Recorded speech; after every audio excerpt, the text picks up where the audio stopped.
سبحان من توحد بالبقاء، سبحان من علت الوجوه لعزته واندك الجبل لهيبته، سبحان من خضعت الرقاب من سطوته وصعقت الملائكة من مخافته.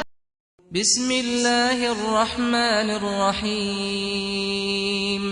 يا أيها الناس اتقوا ربكم إن زلزلة الساعة شيء عظيم.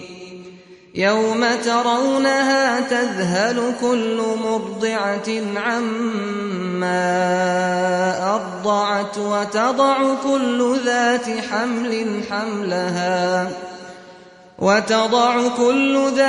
حمل حملها وترى الناس سكارى وما هم بسكارى ولكن عذاب الله شديد.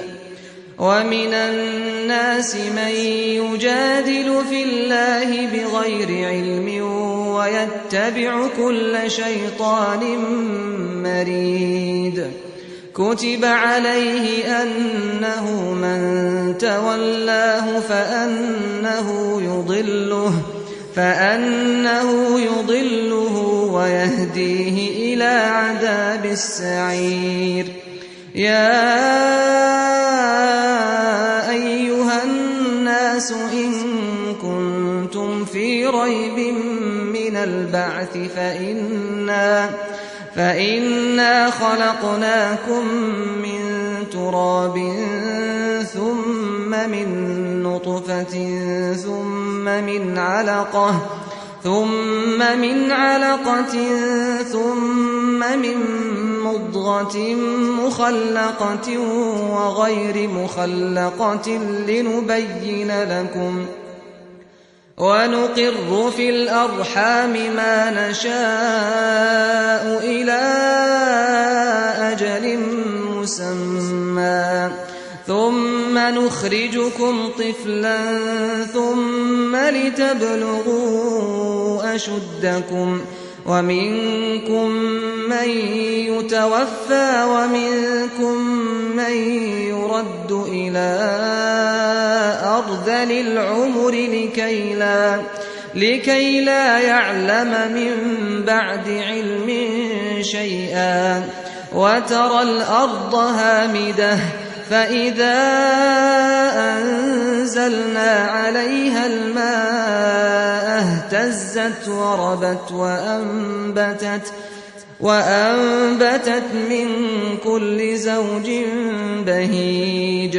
ذلك بأن الله هو الحق وأنه يحيي الموتى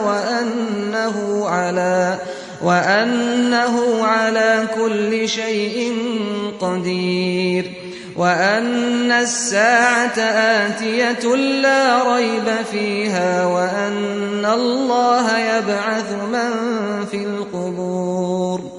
ومن الناس من يجادل في الله بغير علم ولا هدى ولا كتاب منير. ثاني عطفه ليضل عن سبيل الله له في الدنيا خزي ونذيقه يوم القيامة عذاب الحريق. ذلك بما قدمت يداك وأن الله ليس بظلام للعبيد. ومن الناس من يعبد الله على حرف فإن أصابه خير اطمأن به وإن أصابته فتنة انقلب على وجهه خسر الدنيا والآخرة. ذلك هو الخسران المبين.